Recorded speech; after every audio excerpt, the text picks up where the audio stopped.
प्रभु राम देव भगवान अल्लाह खुदा ईश आदि नाम एक ही शक्ति के हैं। वो कैसा है, कहाँ है, कैसे मिलता है, किसने देखा है?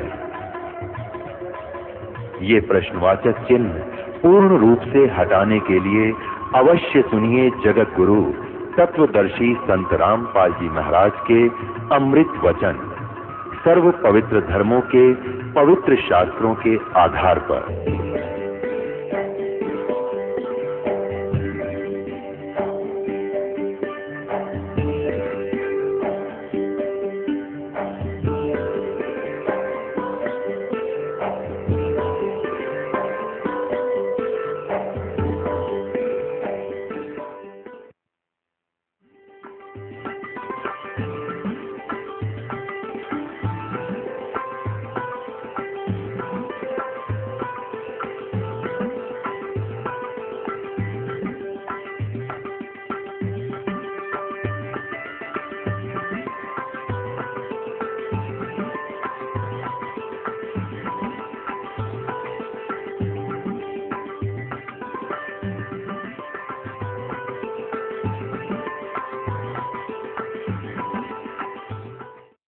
सूर्य को यानी ऐसे सूर्य की तरफ मुंह करके गंगा से जल उठावें और वहीं डाल दें।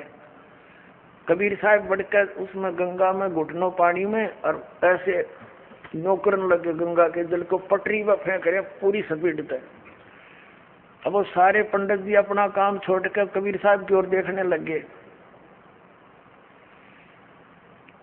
कहने लगे वो कबीर ये क्या कर रहा तू?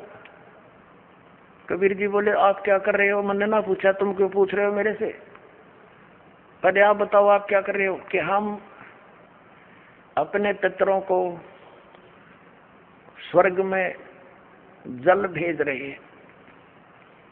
ये हम यहाँ जल डाल रहे हैं ना, ऐसे मंत्र बोलकर ऐसे सूर्य की तरफ मुड़ करके, ये वहां स्वर्ग में हमारे भूखे प्यासे पितरों को जल प्राप्त होगा। परमात्मा बोला मैंने एक बगीची लगा रखी अपनी झोपड़ी के आगे और मैं उस बगीची को सींच रहा हूँ। फिर मंड के करड़े हो गए। तो वो कहने लगे रे भोले आदमी इतनी दूर कैसे जाएगा जल? ये तो यहीं पड़ा है। वो तेरी झोपड़ी के आगे बगीची जो छोटी सी लगा रखी वो कैसे सिंचाई होगी इससे? कि एक लाखों किलोमीटर दूर मील दूर तुम्हारे पितरों को स्वर्ग में ये पानी मिल सकता है, तो ये 2 किलोमीटर पर क्या दिक्कत आएगी इसको? तो उनकी चौंध टूट गई। पंडित जिया ने फिर अपना गलती स्वीकार की, मालिक की शरण ग्रहण करी। अपने आत्माओं वही यहाँ ये सिस्टम है। देखो अब देखो इनके आगे फिर मार्कंडे पुराण हम पढ़ रहे हैं 92 पृष्ठ पे 92 पे। उससे वृक्ष योनि में पड़े हुए पितर तृप्त होते हैं। अच्छा वृक्ष तो है इतना बड़ा और पानी निचोड़ा कपड़े का उड़ा गंगा के किनारे, बताओ वृक्ष कैसे तृप्त होगा? उसमें तो बाल्टी भर गिरनी पड़ेगी। तो किसी मूर्ख बना रखे हैं देखो। और नहाने पर अपने शरीर से जो जल के कण इस पृथ्वी पर गिरते हैं उनसे उन पितरों की तृप्ति होती है जो देव भाव को प्राप्त हो रहे हैं। अब देखो इनकी अकल। कहते हैं नहाने के बाद जो छीटे छाटे पृथ्वी पर पड़ते हैं ना, वो जो देवता बन गए उन पितरों की तृप्ति होती है। टट्टू देवता बन गए जब इससे पानी तो छकेंगे उड़ा हुआ। अकल बना मार रखी मारी। देखो देखो नहाने पर अपने शरीर से जल के कण इस पृथ्वी पर गिरते हैं ना, उनसे उन पितरों की तृप्ति होती है जो देव भाव को प्राप्त हुए हैं, जो देवता बन रहे हैं। और पिंडों के उठाने से वो पिंड भरवाते हैं, अन्न के कण पृथ्वी पर गिरते हैं ना, उनसे पशु पक्षी योनियों में पड़े हुए पितरों की तृप्ति होती है। बता वो पशु योनि में कितना भैंस बनकर खड़ी होगी उनकी वह माई या दादी ताई काकी है, और वह कण गिरे पृथ्वी पर कीता है। वह भैंस तो एक टोकरा ना भूस खावा डेली, एक कण तक ऊपर छिटकेगी वह है तेरा जैसे भैया। देखिए से मूर्ख बना रखा। कुल में बालक जो श्राद्ध कर्म योग्य होकर संस्कार से वंचित रह गए, यानी बचपन में मर गए, श्राद्ध करे नहीं, तो वे बिखरे हुए अन्न और समार्जन के जल को ग्रहण करते हैं ब्राह्मण लोग भोजन करने के बाद हाथ मुंह धोते हैं और चरणों का प्रक्षालन करते हैं, तो उस जल से भी अनन्य पितरों की तृप्ति होती है। बेटा, उत्तम विधि से श्राद्ध करने वाले पुरुषों के अन्य पितर यदि दूसरी योनियों में चले गए हों तो भी श्राद्ध से उन्हें बड़ी तृप्ति होती है। अनन्य उपार्जित धन से जो श्राद्ध किया जाता है उससे चंडाल आदि योनि में पड़े पितर तृप्त होते हैं। अब जो भूत प्रेत पितर कितने वृक्ष बन गए, कोई भैंस बना खड़ा है, कितने कोई काटड़ा बन रहा है, इन्हों के वो भी तृप्त होंगे। वो थोड़े छक्के दो दड़ी खाओ एक जब पेट भरे।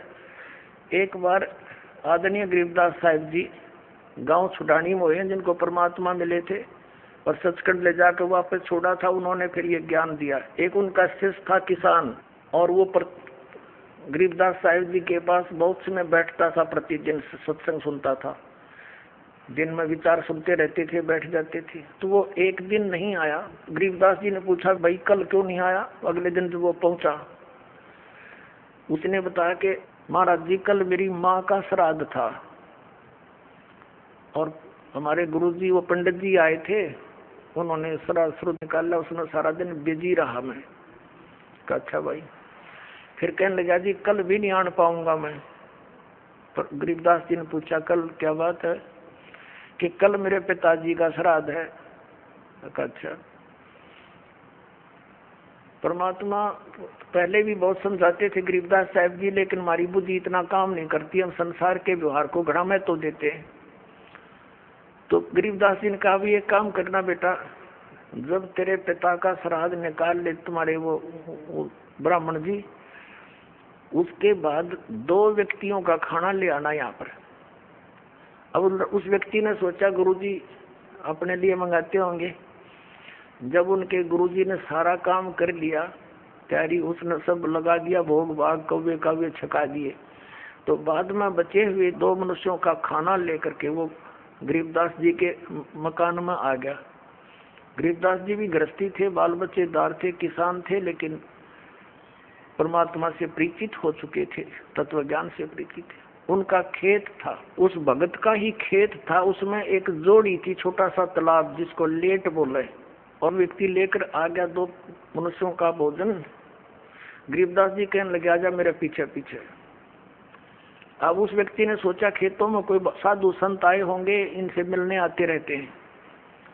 वहां जाकर उस लेट से, उस जोहड़ से 1 किलोमीटर दूर उस खेतों में जो तालाब होते थे छोटे छोटे, पशुओं के पानी के लिए उसमें स्टोर कर लेते थे जल, तो उनके चारों तरफ झुंड खड़े हो जाते थे, झाड़ बोझड़े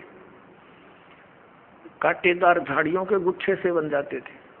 उससे 100-200 फुट दूरी पर बैठ के गरीबदास जी भी वो लड़का व्यक्ति बैठा लिया और वहां कहा, आवाज लगाई उसकी माता और पिता का नाम लेकर, और उनसे कहा कि आ जाओ तुम्हारा पुत्र भोजन ले आए। उसमें से एक गीदड़ और गीदड़ी निकल कर आए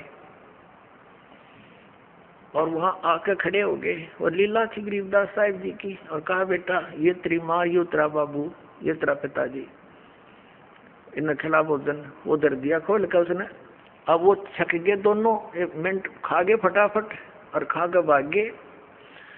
अब गरीबदास जी बोले कि तुम्हारे गुरुजी क्या कह रहे थे कि 1 दिन के भोजन खिलाने से और 1 वर्ष तक तुम्हारे पिताजी पितर जो जिस भी योनि में है वो तृप्त रहेंगे।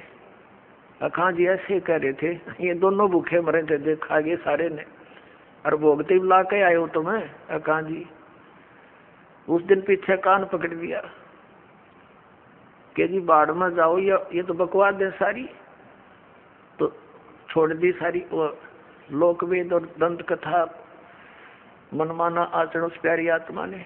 तो पुण्यात्माओं, परमात्मा कहा करते थे कि तुम 1 दिन तो आहार करा देते हो, मान लीजिए तुम्हारी बात बड़ी करें, और तुम्हारे पिताजी या माताजी जब जीवित थे दिन में 2-2 बार तो पक्का रोटी खाते थे। अरे 300 तुमको 1 दिन के खाने से 364 दिन कोई जरूरत नहीं, ये कोई संभव बात है तुम्हारी? एक दिन तुमने भोग लगा दिया, 364 दिन क्या खाएंगे वो? मान लीजिए तुम्हारे पिता काग बन गए, कौवे, तो रोज भोग ला दो उनका, 2 रोटी तोड़ के ऊपर रोज फेंक दो ताकि उनका पेट भरा रहे। ये 301 दिन ये फंड करने से कोई फायदा नहीं। कहने का भाव ये है कि वो तो जो बन चुके। अब पुण्यात्माओं, जब हम सत भक्ति करेंगे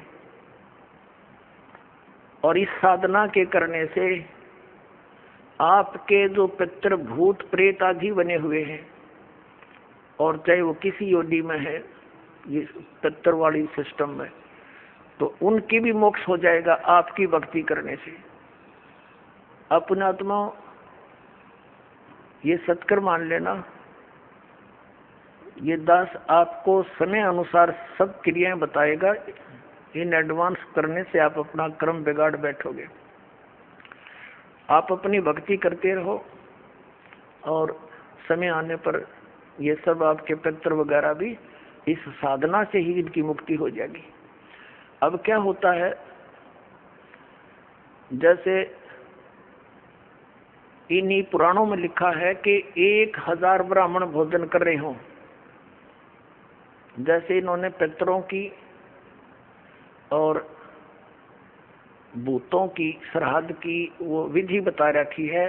पितरों के लिए भोजन कराओ ब्राह्मणों को तो ऑड नंबर में हो, 2, जैसे 1, 3, 7 यानी 5, 7 ऐसे हो, और बाकी इवन नंबर में हो, ऐसी संख्या में जमाने चाहिए।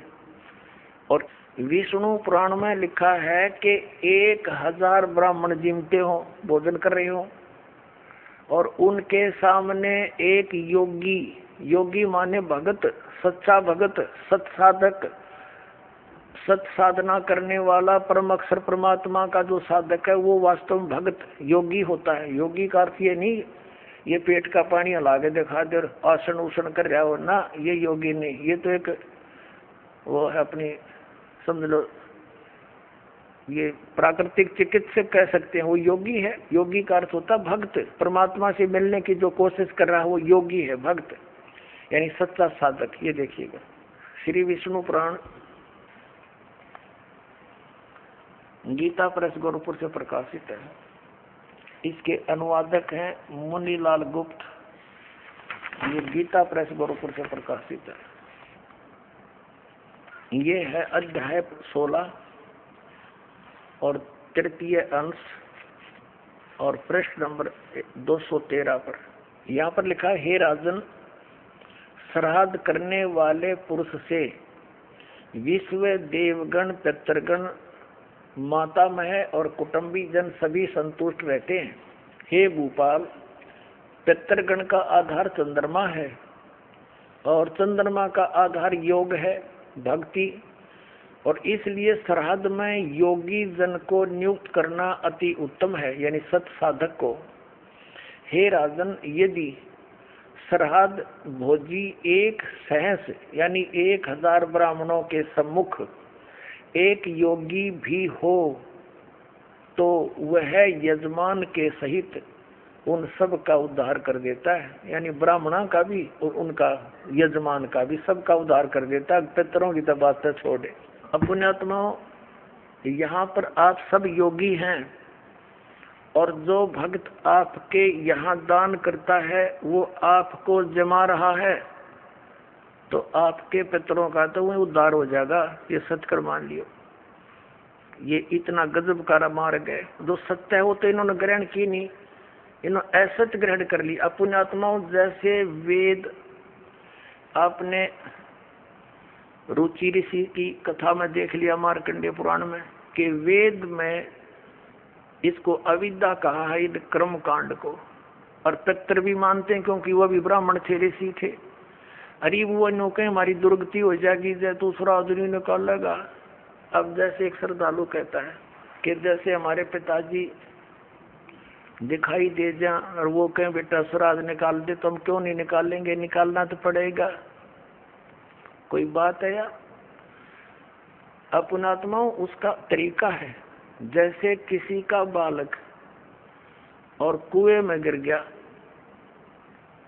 उसका वो तो चिल्ला रहा है डूब गया, उसका क्या इलाज है? गिल्ले डूब जा, डांक मार दे, छलांग लगा दे, वो भी मरे गिल्ले। उसकी विधि है उसको भी बचाने की।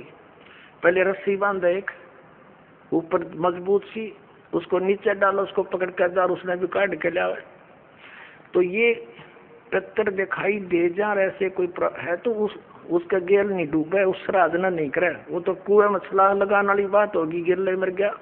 उसके लिए ये रस्सा है जो दास आपको देगा, ये सत भक्ति करो, इस तरह ये दान धर्म करो, और उन पितरा का भी सब कहेगा उद्धार अपने आप होता चलेगा। ये आपने पढ़ भी लिया, क्योंकि सत साधक ये भक्त है, या लाखों योगी जी में एक महीने के अंदर आकर के हैं, और फिर वो एक कह के जमान में इतना लाभ बता रहे। तो ये तत्व ज्ञान और शास्त्र अनुकूल साधना, इसे आपका भी कल्याण और आपके पितरों का भी। अब जैसे आप जी ने अभी सुना कि वेद में इसको मूर्खा की साधना बताई है, तो बिल्कुल ठीक है। तो वेद क्या है? ये परमात्मा का विधान है, ये परमात्मा का आदेश है। और जो हमारे पुराणों में जो लिखा है वो पितरों का या ब्रह्मा जी का या किसी जैसे मंदालसा या कौन थी बता, इससे की बात ने साची मान ली, सब ने इसी तरह करने लगे। और या किसी अन्य ऋषि का दिया हुआ आदेश है, इसका पालन हमने नहीं करना। जैसे एक समय एक व्यक्ति की दोस्ती दरोगा से थी, थानेदार से, SHO से, और उस व्यक्ति का जो साथी था पड़ोसी उसको बहुत दुखी कर रहा था। उसने अपने मित्र दरोगा जी से कहा कि भाई दरोगा जी, ऐसे ऐसे मेरा पड़ोस में है, साथ वाला मकान में, बहुत परेशान करता है, सारा कुछ कह लिया, पंचायत भी कर ली, नहीं मान रहा, क्या करूं? अब दरोगा जी ने कहा उसका मार लट, सर मैं माफ देख लूंगा। दरोगा जी की क्या आदेश न लेकर उसकी आज्ञा का पालन कर दिया। उसने ये सोच कर यो आप संभाल लेगा, उस अपने पड़ोसी के साथ झगड़ा ठान लिया, लट्ठम लट्ठा हो गया, उसका सर में लठ लग गया, वो मर गया पड़ोसी। अब वो SHO वहां का प्रभारी था, वो ले उसी को पकड़कर हवालात में दे दिया, सजाए मौत होगी उसकी।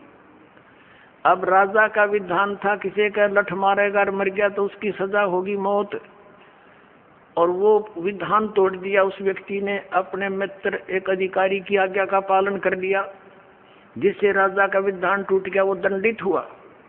इसी प्रकार इन पुराणों में लिखा हुआ जो आदेश है, ये दरोगा जी का समझ लो इन पुराणों में। और वेदों में संविधान समझो भगवान का संविधान अगर तोड़ दिया इन दरोगा जी के कहने से, पुराणों के या इन नकली धर्म गुरुओं के कहने से, इन शास्त्र विरुद्ध साधना कराने वाले आचार्य और शंकराचार्यों के आदेश से हमने ये क्रिया कर ली, तो हम दंडित होंगे, हम पितर ही बनेंगे, यानी मौत की सजा मौत की मिलेगी।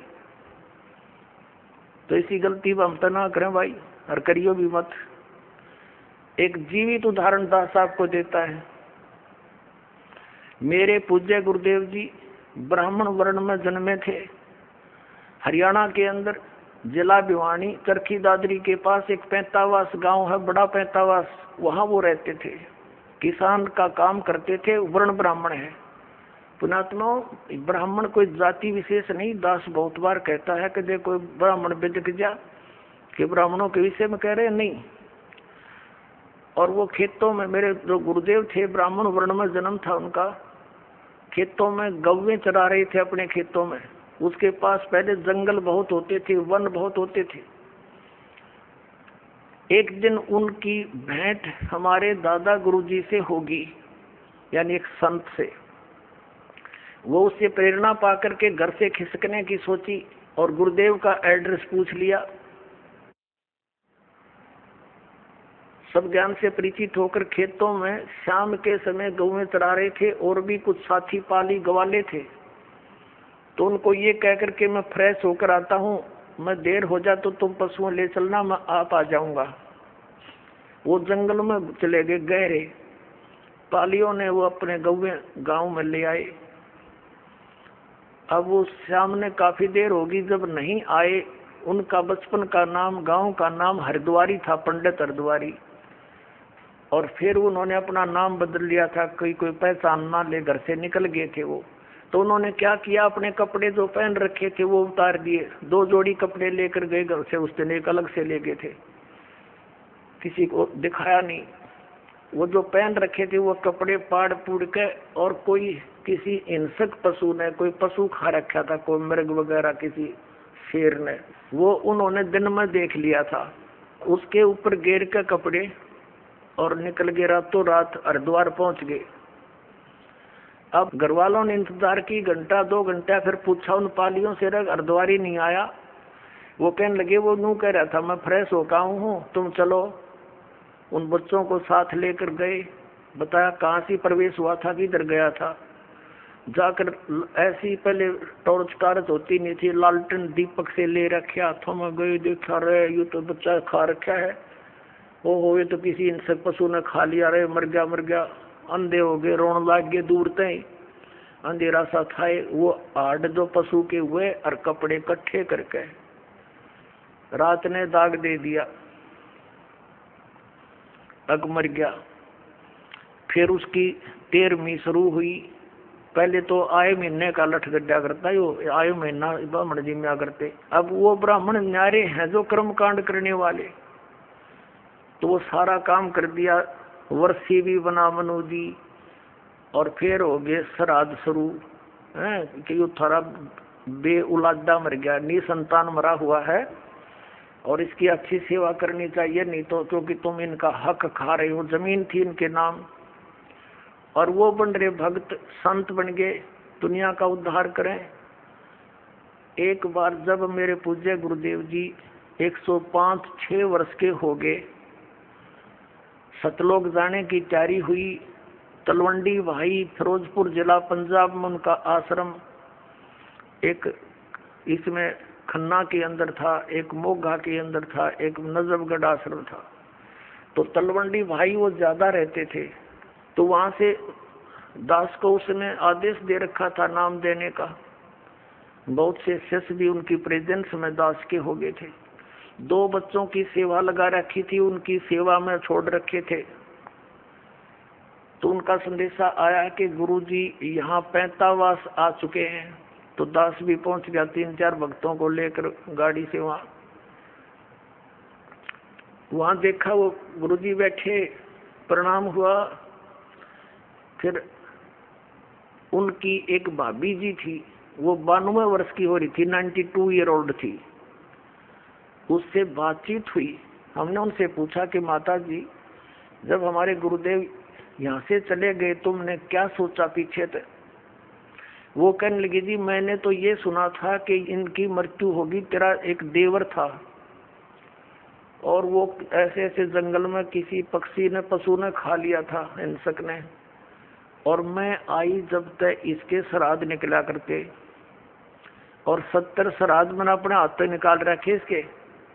और जब भी कभी कोई ऊक चूक घर में हो जाए, पशुओं में कोई हानि होती, फसल में हानि होती, हम अपने गुरुजी ब्राह्मण के पास जाते थे, उससे वो पितरा पुत्रा पढ़वाते थे। वो क्या कहा करता कि तुम्हारा अर्धवारी निसंतान मरा हुआ है और वो तुमने सिद्ध है, तुमने हानि करता है, उसके 500 कपड़े बनवाओ, उसके श्राद्ध अच्छी तरह निकलवाओ और उसका फलाना कर दो। वो जो कुछ भी कहता वो सारा करते हम, और फिर भी यूँ कहता इनका ठीक से श्राद्ध नहीं, अगली बार मैं करूंगा अच्छी तरह। 70 तो श्राद्ध करवा दिया, यूँ बैठा नौका यूँ। अब मैं कहने लगा, माता जी देखो गीता जी में मना कर रखा है 9 में जाके 25वें श्लोक में कि भूत पूजनीय भूत बनेंगे, पितर पूजनीय पितर बनेंगे, ये पूजा नहीं करनी चाहिए। अरे ये आपके सामने जीवित उदाहरण रहा, ये मूर्ख बना रहे थे आपको। और वो साधना वो कोई सच्ची बात थी इन लोगों की? ये तो ईब तो अब तो छोड़ देना इसको। ने बोली ना भाई, या तो पुरानी लाग है, नो के छूटे है, बाढ़ में पड़ो गरीबी ना छूटे, हद कर दी भाई। आंखों देख रही है, आपसे कह रही है कि मैंने इसके 70 श्राद्ध निकाल लिए, पिंड भी भरवा दिए, न बोलो पितर बन गया। वायु पितर नहीं, वो सबका वे तो उद्धार करने वाले महापुरुष बन गए, लाखों लोगों का उद्धार कर दिया। इस नृत्यों इनके श्राद्ध निकालो, इन मूर्खों को पालन लग रही। तो पुण्यात्माओं, परमात्मा कहा करते, पर भी लेन जात है दुनिया, हमारा ज्ञान किने ना सुनिया। ये वहां धक्के खान जाओ तीर्थों पर, वहां पता नहीं कहाँ का, हमारा ज्ञान किसी ने नहीं सुना। अपने आत्माओं, ये तीर्थ कैसे बने? जैसे अमरनाथ है। अब जैसे अमरनाथ धाम है, ये कैसे बना? पार्वती माता को भगवान शंकर जी ने उस स्थान पर एक सूखे वृक्ष के नीचे एकांत स्थान देखकर ये मंत्र दिया था। प्रथम मंत्र जो दास साहब को देता है, इसको मोक्ष मंत्र बोलते हैं। ये जितना मोक्ष कर सकता है। तो पार्वती जी को जहां वो उपदेश ग्रहण प्राप्त हुआ, शंकर भगवान ने वो मंत्र उनको दिया, ये अमर मंत्र, तो उनके लिए, उस पार्वती माता के लिए वो अमर धाम है, आप और हमारे लिए नहीं। अब जैसे ये तीर्थ और ये अमर धाम कैसे? जैसे आप जिसको यहाँ बरवाला में ये मंत्र मिला, उसके लिए तो ये बरवाला है अमर धाम, और यहाँ बरवाला में ये दास हो नहीं, और यहाँ कोई भी नहीं हो, और यू खाली पड़ा हुआ आश्रम। अब जैसे किसी ने क्रोथा आश्रम में नाम लिया था, उसके लिए क्रोथा है आश्रम अमरधाम, अमरनाथ। अब वहाँ कोई भी को नहीं, ये दास यहाँ पर बैठा तो उस क्रोथा में माथा टेकने का लाभ ना हुआ है। ये तो इस दास के वचन यहाँ सुनेंगे, सत्संग सुनेंगे, आशीर्वाद पाओगे तो यही लाभ होगा उसे। तो अमरधाम जो है वो एक आदरणीय स्मारक तो है कि यहाँ पर ऐसी घटना घटी थी, लेकिन आपके लिए वहां जाने से कोई लाभ नहीं होगा। आपको तो वैसा ही संत खोजना पड़ेगा जिसके पास वो अमर मंत्र हो, और वो अमर मंत्र आपको चाहे बरवाड़ा की गली में मिल जाता और वहां उपदेश प्राप्त हो गया, तो वही आपके लिए अमरनाथ है। उस मंत्र से मोक्ष होगा, उस स्थान से नहीं। अपने आत्माओं, जैसे तीर्थ कैसे बने, इसमें बहुत से प्रमाण है कि एक ऋषि था, उसने वहां बैठकर साधना की और उसने मोक्ष प्राप्त किया। अपने आत्माओं, जैसे एक हमाम दस्ता होता है सामग्री कुटन का, दवाई दुई कुटन का, लोहे का मुसल सा वो 1.5 फुट का, और 2 फुट का, वो 1.5 फुट का, 1 फुट का ऊंचा, 9 इंच चौड़ा होता है। वो किसी का पड़ोसी ने मांग लिया और उसने उसमें कुछ सामग्री गुट्टी अवन की, और वो वापस दे गया मांझ धो के कति साफ करके, उनको लौटा गया जिसका था। उनको रात्रि के समय जब वो सोने लगे तो महक आ रही थी। उन्होंने देखा ये महक कहाँ से आ रही है, देखते देखते देखा ये तो इस हमाम दस्ते में से आ रही है। तो उन्हें देखा हो इसको तो पड़ोसी ले गया था मांग के, उसने कोई सामग्री कूटी है। अपने आत्मा उसने सारी सामग्री निकाल ली, कति साफ करके वापस लौटा दिया, और फिर भी महक आ रही है। वो सामग्री जो उसमें कुटी थी वो अलग वस्तु है, तो वो महक जो उसके अंदर आवे थी थोड़ी बहुत हमाम दस्ते वो 1 दिन के बाद खत्म होगी। अब ये तीर्थ एक हमाम दस्ता समझो, और जैसे उस ऋषि ने उसमें सामग्री कूटी, यानी वो साधना वहां बैठकर की, वो सारी कमाई लेकर अपने उस धाम को चला गया जहाँ उसने उस साधना से जाना था। वो तीर्थ तो एक हमाम दस्ता है, उड़े 1-2 महीने 1-2 साल उसमें महक सी आवे, क्योंकि जहाँ संत ने साधना की होती है कुछ देर राहत मिलती है, लेकिन वो सामग्री वाला काम नहीं हो सकता। अब जैसे वो इतनी सामग्री कूटनी पड़ेगी उसमें महक अच्छी रोज लेने के लिए, यानी सत्य साधना आप कहीं बैठ कर लो जैसे उस ऋषि ने की। आप अपने घर पर करोगे, आपके लिए वो तीर्थ आपका घर है, ना कि वो स्थान जहाँ पर किसी अन्य ने साधना की। वहां देखने जाने से हमें क्या लाभ होगा? जैसे ये दास पहले नगर नगर में सत्संग करने लगा, तो जहाँ किसी ने सत्संग सुना, उपदेश ले लिया, और वहाँ हम भट्ठी बना करके खीर बनाते, हलवा बनाते, सब्जी बनाते थे, और वहाँ से हम अगले शहर में चले गए। और फिर कोई व्यक्ति ये बताने किसी को साथ लेकर जावे कि देखो यहाँ रामपाल का सत्संग हुआ था, यहाँ खीर बनी थी, यहाँ हलवा बना था, यहाँ बैठकर खावे थे। बुआ ना तो रामपाल वहाँ पर ना, वहाँ पर खीर ना हलवा, वो तो सूखी भट्टी दिखानी है। हलवा और रामपाल जहाँ मिलेगा उड़े माल मिलेगा भाई। इसी प्रकार समझ लो इन तीर्थों और व्रतों को। तो ये सतलोक आश्रम आपके लिए उन सब धामों और तीर्थों का काम करेगा। यहाँ आओ, अपना कल्याण करो। बोलो सतगुरुदेव।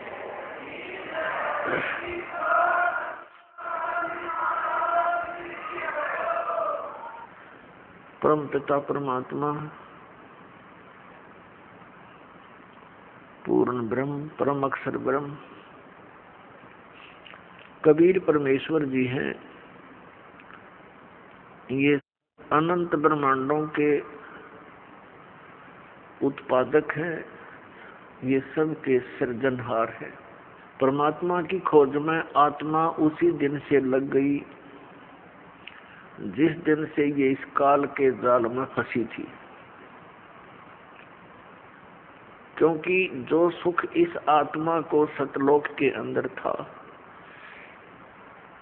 यहाँ इस काल के लोक के किसी कोने में नहीं है। उस सुख की खोज करते करते ये महास्वर्ग में भी पहुंच गई, जिसको यहाँ का सबसे सुप्रीम यानी सबसे श्रेष्ठ सुख में सथल बताते हैं।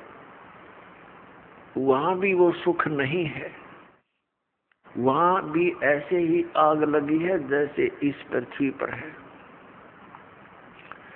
वहां पर भी वही प्राणी है जो यहाँ शुभ कर्म करके अच्छी भक्ति करके इस काल के सतर की, और वहां पहुंच गए। वहां उनको अच्छी पोस्ट मिल गई, देव शरीर प्राप्त हो गया, वहां का जो सुंदर शरीर है। और जो यहाँ राग द्वेष, ये काम क्रोध मोह लोभ अहंकार, ये सारे विद्यमान हैं, खचाखच भरे हम ऊपर के लोकों के में रहने वाले प्राणियों में। तो वहां भी ये ऐसे ही अपना टाइम पास करके फिर नरक में चले जाते हैं। नरक का समय पूरा करके फिर ये 84 लाख योनियों में भटकते रहते हैं। पुण्यात्माओं, परमात्मा पाने के जो साधन है वो भिन्न भिन्न नहीं है, एक ही मंत्र है, एक ही विधि है, यानी एक जैसे ही वो सब क्रियाएं हैं। और हम परमात्मा पाने के लिए कोशिश करते करते अपनी जीव सतर की सोच से और अन्य लोक वेद के आधार से हम महापुरुषों से मिलते हैं। क्योंकि ये विशेषकर हिंदू धर्म के पुण्यात्माओं में एक विशेष आस्था है परमात्मा की, और उनको इतना ज्ञान है सदग्रंथों के आधार से कि गुरु के बिना मोक्ष नहीं होता। ये तो प्रत्येक हिंदू धर्म के पुण्यात्मा के, चाहे कोई भक्ति करता है या ना करता है, तो वो भी ये अवश्य कहता है कि वे गुरु बिन मोक्ष नहीं। तो ऐसी व्यवस्था अन्य किसी भी धर्म में नहीं रही। जैसे सिख धर्म के अंदर गुरु परंपरा थी, लेकिन बाद में वो केवल गुरु ग्रंथ साहिब को ही गुरु मानकर अपना अध्यात्म क्रियाएं करने लगे। लेकिन वक्त गुरु का होना अनिवार्य है। जैसे ये पवित्र गुरु ग्रंथ साहिब, पवित्र श्रीमद् भगवद गीता, पवित्र वेद, पवित्र पुराण, ये तो एक आदरणीय सदग्रंथ है, महापुरुषों की जानकारी है, भगवान के विषय में लिखा है इसमें। ये तो ऐसा समझो कि हमारे औषधि की बुक हो। औषधि की पुस्तक है और उसके जानकार की आवश्यकता है जो वैद्य हो, और वैद्य वही सफल होता है जो औषधि की पुस्तक में लिखी हुई सब जड़ियों को इकट्ठा करके मिलाकर समझ कर जड़ी बनाता है। इसलिए वक्त गुरु की आवश्यकता है। तो पुण्यात्माओं, इस धारणा के अनुसार इस आवश्यकता की पूर्ति के लिए ये प्राणी गुरुओं के पास जाने लगे। अब श्रद्धालु को कोई ज्ञान नहीं होता क्योंकि वो तो जिज्ञासु होता है। जैसा भी उसके गुरुजी साधना करने को कहते हैं वो समर्पित होता है, वैसे ही करता है। तो पुण्यात्मा सभी भक्ति भी कर रहे हैं और बुराइयां ज्यों की त्यों बढ़ रही है। काम, क्रोध, लोभ, मोह, अहंकार, इसमें किसी के अंदर भी कमी नहीं बनी। इसका कारण क्या है कि पूर्ण संत ना मिलने से तो कभी भी ये शांति इस समाज में, इस लोक में नहीं हो सकती। 600 वर्ष पहले परमात्मा आए थे, स्वयं एक संत की भूमिका करके चले गए और साथ में एक दुल्हाई का कार्य भी किया करते थे, ये प्रमाणित करने के लिए कि वही परमात्मा पाने के लिए, क्योंकि उसमें भ्रम फैला हुआ था कि ब्राह्मण वर्ग ही भक्ति के अधिकारी हैं। बाकियों को तो इन्होंने ऐसे लगा दिया था, शराब सूद निकालने खातिर क्रियाओं में उलझा दिया था। और विशेषकर यही माना जाता था कि ब्राह्मण ऋषि, महर्षि घर त्याग कर चला गया तो व्यक्ति वही परमात्मा पा सकता है, या घना बड़ा सेठ धन दान करता हो। तो परमात्मा ने सब शंकाओं का निवारण करने के लिए एक शूद्र जाति में रहना पड़ा है। उसने छुआछा चरम सीमा पर थी, अत्यधिक छुआछात थी। ब्राह्मण लोग शूद्रों को निकट भी नहीं आने देते थे, दूर से बात करते थे।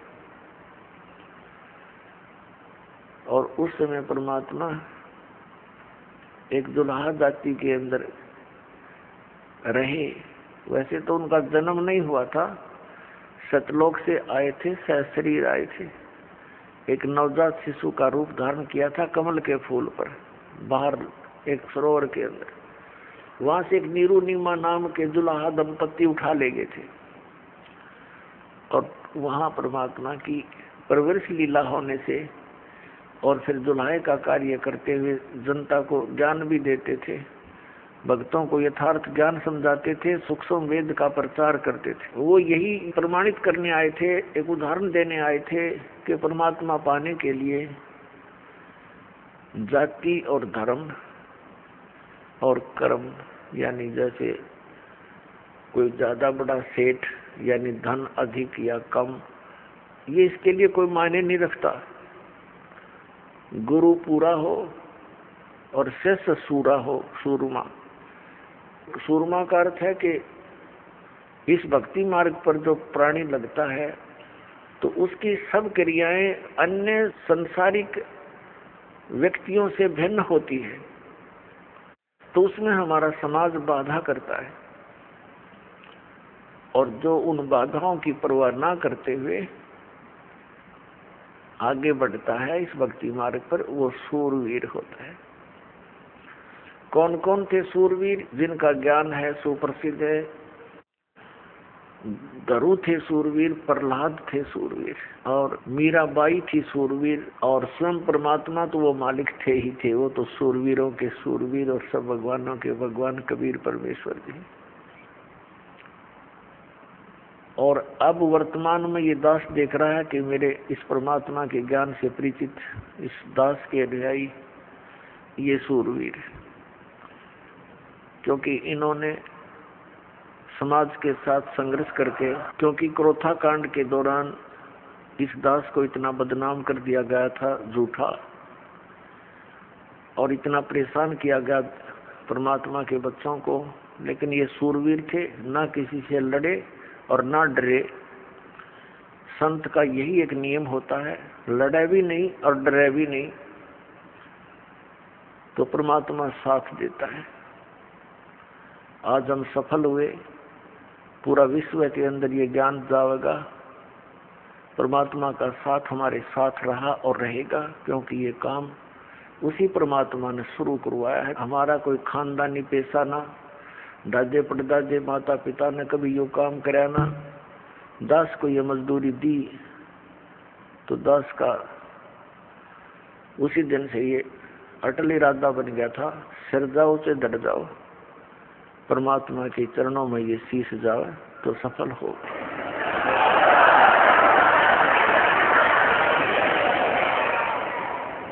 तो पुण्यात्मा, आप जी का सौभाग्य है कि काल के दूतों ने परमात्मा के इस अनमोल धन को पाताल में डाल रखा था, यानी ये समझ लो कूड़े के ढेर में घना नीचे दबा रखा था। अब दास पे कृपा हुई, रजा मालिक कबीर भगवान का साथ दास के साथ है, तो अब ये धन आपके रूबरू हो पाया है। इतने संघर्ष के बाद सन 1994 में दास को परमात्मा ने आदेश दिया था, गुरुदेव ने, दीक्षा उपदेश और सत्संग करने का, और आज सन 2012 हो गया, लगभग 18 वर्ष हो गए संघर्ष करते ने। -0 से भक्ति को ऊपर उभारा है परमात्मा कबीर जी की दया से। बिल्कुल नामो निशान नहीं था, ना भगवान का ना भक्ति का। परमात्मा के लिए तरफ सभी रहे थे। जैसे ये दास पहले हनुमान पुजारी था और मंगलवार का व्रत रखता था। सालासर एक मंदिर है हनुमान जी का, और उसमें इसी बूढ़ी सी मूर्ति रख रखी है। ये भगवान, अब हंसी आती है अपने कर्मों पे। काली सी मूर्ति में बना दी किसी ने, फिर देखा देखी जान लाएंगे, वहां धक्के खाया करते हम। बता, काल ने ऐसा जुल्म करवा रखे है। तत्व ज्ञान का तो नामो निशान मिटा दिया और कोरी बकवास समाज में बरवा दी झूठे गुरुओं द्वारा। तो पुण्यात्माओं, या मेर हुई भगवान की। कहीं आप देखा करते 4 ईंटें लगा रखी, उस पर कुत्ते मुत्ते वहीं बैठे, वहां हम माथा टेकने जाए और तेरा गजब भैया, वहां से सारा दिन रो कर मर जा, कोई नो कहने वाला नहीं क्यों रो रहा है पत्थर के आगे। तो इसलिए वक्त गुरु की आवश्यकता होती है, और उसके ज्ञान के आधार से भक्ति साधना करने से कल्याण हो जाता है। अब ये कितनी बुराई बढ़ गई शराब मांस तंबाकू की, और इसको विकास मानते हैं हम कि बड़ी बड़ी कोठी हो, कार हो, और गुटी सूटी लावें, और फिर विवाह के अंदर एक अलग से ड्रामा रच दे। पुण्यात्माओं, ये भक्ति मार्ग में नहीं चलेगा। ठीक है, संसार भक्ति नहीं करता, वो कुछ करो, वो तो इस विद्यालय के विद्यार्थी ही नहीं है। ये विद्यार्थियों के लिए लागू है कि ना बीड़ी पीवे, ना तम्बाकू प्रयोग करे किसी भी तरीके से, ना मांस खावे और ना शराब प्रयोग करे, और न ही ये ड्रामेबाजी करे, ना जन्मदिन मनाना, ना कोई ऐसे ब्याह के अंदर बकवाद करनी। सिंपल ब्याह करो बच्चों। आप भगत बनकर देखो कितना आनंद आएगा। देखो लोग दिखावा ड्रामा कितना कर ले, इसका अंत नहीं। शुरुआत हमने देखी, किसी ने 1100 रुपये दान के दे दिए, सारा गांव में चर्चा रहा करती। फिर 2100 दे दिए एक ने, वो फेल हो गया। फिर एक ने 5100 दे दिए, वो फिर 21 वाला फेल हो गया। फिर एक ने 11,000 दे दिए अपनी लड़की के दान में, और एक मोटरसाइकिल दे दी, फिर कार दे दी। तो ये एक बकवाद है बेमतलब की।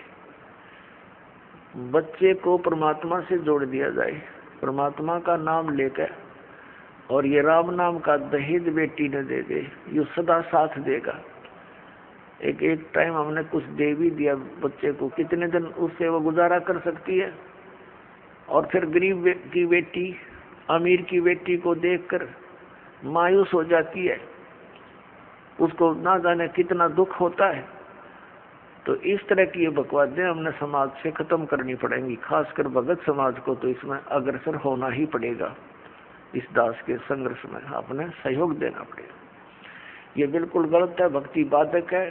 जिसके 2-3 लड़की हो जाती, नींद आराम हो जाती है उस माता पिता की, और लड़की इसी कारण से हमारे लिए बोझ बन गई। एक इतना गौ जैसी आत्मा होती है बेटी की, हमने खूब देखा है। बेटा और बेटी रोटी खा रही है, माता पिता कोई बोलता है बेटे को एक वो काम कर, वैसे भी कहा ये काम करिए, बेटा तो कहेगा को नहीं करता, और बेटी रोटी खा रही होगी ना, खाना छोड़कर उठ कर चल पड़ेगी, इस काम को करके आओगी। अब ये हमें बोझ क्यों बनाई? अपने ड्रामाबाजी से, अपनी बकवादों से, दहेज के कारण। तो इस प्रकार हमने इस हर तरह की जो बुराई हमारे समाज में घर कर गई, इसको भी आपने गहराई से सोच कर, एक मर्यादा के उद्देश्य से नहीं कि मैंने कह दिया आपने शुरू कर दिया, नहीं। ये नियम ना समझना, ये आवश्यकता समझना, इस भक्ति मार्ग में बाधक समझना, इन नियमों को तोड़ देना। तो इस प्रकार से भक्ति हमारी अधिक होएगी। फिर पुण्यात्मा, हमने परमात्मा पाने के लिए जो भी कुछ आदेश होता है गुरु जी का, वो करना ही चाहिए, क्योंकि गुरुदेव को मालूम होता है, वो मास्टर होता है इस मार्ग का। और विद्यार्थी, और जैसे डॉक्टर के पास जाता है मरीज, तो सही डॉक्टर होगा तो वो कांटे की बात करा करे और सही दवाई देगा। उसमें जो भी मर्यादा यानी परहेज बताएगा, तो उस रोगी को आजीवन करने पड़ते हैं, तभी वो सफल होता है, रोग नाश होता है। तो हमारे जन्म मृत्यु का दीर्घ रोग लगा हुआ है, इसका नाश इस दास के बताए मार्ग से होगा। दास वही मार्ग बता रहा है जो परमात्मा ने स्वयं आकर के बताया था। ये गॉड गिवन है, ये किसी की लोक वेद नहीं है, किसी आम व्यक्ति का बताया हुआ ज्ञान नहीं। और यही प्रमाण हमारे सदग्रंथों में है, जिन सदग्रंथों को हम सिरोधार्य मानते रहे। तो फिर भक्ति में देर नहीं लगेगी, आपको विश्वास होने में देरी हो रही है कि ये दास जो भक्ति बता रहा है वो सही है, श्रेष्ठ है, शास्त्र अनुकूल है। ये प्रमाण करने के लिए कि ये भक्ति सही है, और भगवान कबीर, परमेश्वर परम पूज्य कबीर जी हैं जो जुल्हा रूप में, धानक रूप में बनारस में आए थे, ये प्रमाणित करने के लिए ये ढेर सारे आपको प्रमाण दिखाने पड़ते हैं। और कुछ दिनों के बाद फिर ये आवश्यकता नहीं पड़ेगी इन प्रमाणों की, क्योंकि आप एक दूसरे को बताओगे कि ऐसा है, तो ये एकदम सबको स्वीकार्य हो जाएगा। अभी तक तो किसी ने देखे नहीं, खोल कर वेद देखी ना, गीता पढ़ी थी, समझी नहीं। गीता जी में क्या लिखा है, पुराणों में क्या लिखा है, हम पढ़ते थे लेकिन समझ नहीं सके। अब हम समझन जोगे हो गए, और खूब देखेंगे, कति दृढ़ होकर कहेंगे कि सचमुच कबीर इज गॉड, कबीर परमात्मा है, और यही भक्ति सही है, यही मंत्र श्रेष्ठ है, और सब बकवाद है। तो फिर आपसे सुनकर अन्य व्यक्ति भी इस बात पर विचार करेंगे, और कोई प्रमाणित कराना चाहेगा तो सदग्रंथ हमारे पास है, आप खुद भी उनका विश्वास दृढ़ करोगे। पूरे विश्व में एक ही भगवान रहेगा, एक ही ज्ञान रहेगा, और भक्ति विधि उस भगवान की एक है ही, वो अलग हो ही नहीं सकती। जैसे आम के पौधे को बीजने के लिए आम का ही बीज प्रयोग करना पड़ेगा, दूसरा बीज आम का हो ही नहीं सकता। तो परमात्मा पाने के लिए जो मंत्र है, इनके अतिरिक्त कोई साधना है ही नहीं। बाकी तो बबूल के बीज अलग हैं, अन्य साधनाएं जो सिद्धियां प्राप्त करने की है वो अलग वस्तु है, उसकी हमें जरूरत नहीं। तो पुण्यात्मा, सबसे पहले हमें गुरु की आवश्यकता होती है। गुरु बिन माला फेरते, गुरु बिन देते दान, गुरु बिन दोनों निष्फल हैं, चाहे पूछो वेद पुराण। गुरु बड़े गोविंद से मन में देख विचार, हरि सुमरे वो रह गए, गुरु सुमरे होए पार। अब परमात्मा कहते हैं गुरु गोविंद दोनों खड़े, काके लागू पाए, बलिहारी गुरु अपना, जिन गोविंद दियो मिलोए। सात द्वीप 9 खंड में गुरु से बड़ा ना कोई, करता करे न कर सके, गुरु करे सो होवे। सतगुरु के उपदेश का लाया एक विचार, जय सतगुरु मिलते नहीं, जाते नरक द्वार। नरक द्वार में दूत सब करते खेचा तान, उनसे कभू ना छूटते, फिर फिरते चारों खानी।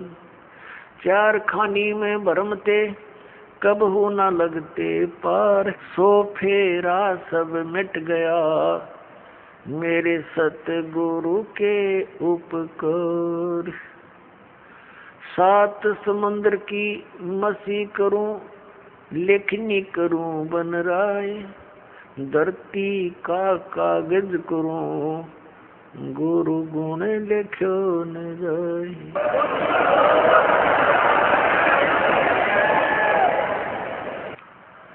गुरु गोविंद कर जानियो, रहियो शब्द समाए, मिले जब दंडवत बंदगी, नहीं पल पल ध्यान लगावे।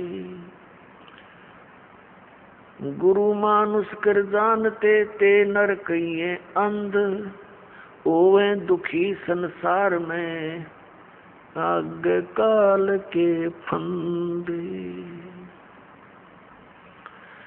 गुरु को मानुष जो गिने और करे चरणामृत को पान, ते नर नरक में जाएंगे, युग युग होवे समान।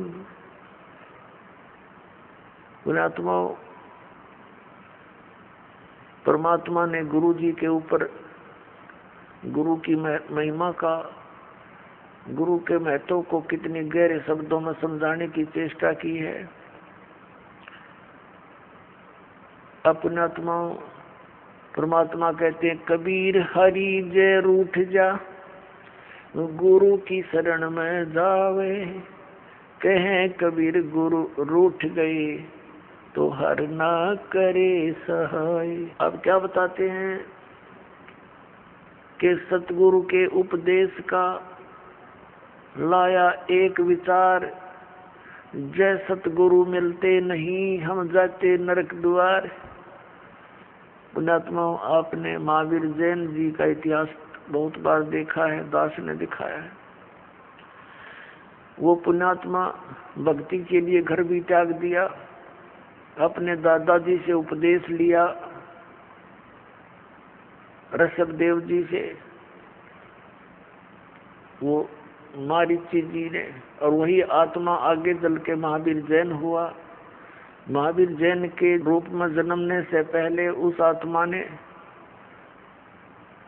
80 लाख बार तो देव पद प्राप्त किया, देवता बना, और बाकी 60 करोड़ बार गधे की योनि, 30 करोड़ बार कुत्ता, 20 करोड़ बार बिल्ली, पता नहीं कितनी बार हाथी, नपुंसक, शिकारी रहा। तो जब तक सतगुरु नहीं मिलते, ये प्राणी साधना करता करता भी दुखी रहता है। इसलिए परमात्मा बताते हैं सतगुरु के उपदेश का। पृथ्वी पर सतगुरु एक ही होता है, एक समय में, अनेक नहीं होते। जैसे परमात्मा स्वयं आए थे कबीर जी, वो अकेले ही परमात्मा भी थे और सतगुरु भी थे। वो तो सर्वे सवा थे, और उस समय 64 लाख शिष्य थे मालिक के। पुण्यात्माओं, विचार करने की बातें हैं, क्योंकि हम लाल की महिमा से परिचित नहीं थे। लाल को सुनते अवश्य थे कि वो बहुमूल्य होता है, लेकिन पहचान नहीं थी। हम भगवान को सर्व सुखदायी, सब संकटों से निवारण करने वाला मानते हैं, इसलिए ही उसकी खोज में हम जगह जगह भटक रहे थे। लेकिन हमने उस लाल की हमें पहचान नहीं हुई। उन स्वार्थी लोगों ने कौड़ी को हमें लाल बताकर हमारे को दे दिया। हम उन कौड़ियों को लाल समझकर गठड़ी बांधे फिरे थे। अब दास को पता चला, परख हुई, लाल और लाडली को परख करने की बुद्धि दी भगवान ने, और वही दास ने आपके साथ कर दी। आपको भी लाल परखने योग्य ज्ञान दे दिया। तो पहले हम साधना ठीक ना करके कितने कष्ट उठाए, उस परमात्मा ने आकर ही हमें ये ज्ञान दिया, अपनी पहचान आप ही बताई। तो क्या बताते हैं कि भक्ति करते करते भी उस महापुरुष की कितनी दुर्गति हुई, क्योंकि उनको सतगुरु नहीं मिला। 600 वर्ष पहले परमात्मा स्वयं आए थे, 64 लाख शेष हुए उनके, और अकेले सतगुरु थे, अकेले नाम देते थे। और पुण्यात्मा उस समय ना कोई मीडिया था, ना कोई पुस्तक का लेखन करके कहीं भेजा जा सकता था। आदरणीय धर्मदास साहिब जी ने कबीर साहब की वाणी लिपिबद्ध करके रख ली थी, लेकिन उसको बार बार इतनी को हाथ से लिखने में तो 10 साल फिर लग जाए उसको। तो ऐसे जैसे आजकल परमात्मा ने दया बख्शी है, अक्षर ज्ञान दिया, पेपर दे दिया, इस पर परमात्मा की महिमा लिखकर हमने आपको भेज दी, पुस्तकें बना बना कर। फिर ये इलेक्ट्रॉनिक सिस्टम परमात्मा ने दिया, सीडी का ये बना के दे दी, चिप चल पड़ी परमात्मा की दी हुई है। ये गॉड गिवन इंस्ट्रूमेंट है, ये मनुष्य के सत्र के बनाए हुए नहीं है, ये भूल जाना आप। ये मनुष्य 4 युगों में यही था, एक रेडू के अंदर, और 6 खच्चर जोड़ कर रथ बना के घसीटिया अंडा करते, अरीवीसी कार बना ली, हवाई जहाज बना दी, और ये इंटरनेट बनवा दिए। ये परमात्मा के दिए हुए हैं, और इस काल ने इनका दुरुपयोग शुरू करवा दिया। इसमें फिल्म देखे, नाचे कूदे, समाज दूना बिगड़ गया। लेकिन अब शुद्ध रहेगा। यहाँ पर कोई भी पदार्थ है, उसके गुण अवगुण दोनों चले, लेकिन हम अवगुणों को त्याग कर गुणों को ग्रहण करेंगे, हमें ज्ञान हो जाएगा। तो कहने का भाव यह कि 64 लाख शेष होना उस समय एक दानक के, दुल्हे के, ये कोई बड़कों का खेल नहीं है, जिसको हम एक शूद्र कहते थे। एक कवि कह के सीमित कर दिया था और क्लोज कर दी थी उनकी फाइल को। अब वह फाइल फिर खुली उस भगवान की। वो परमात्मा है, हमारे पिता हैं।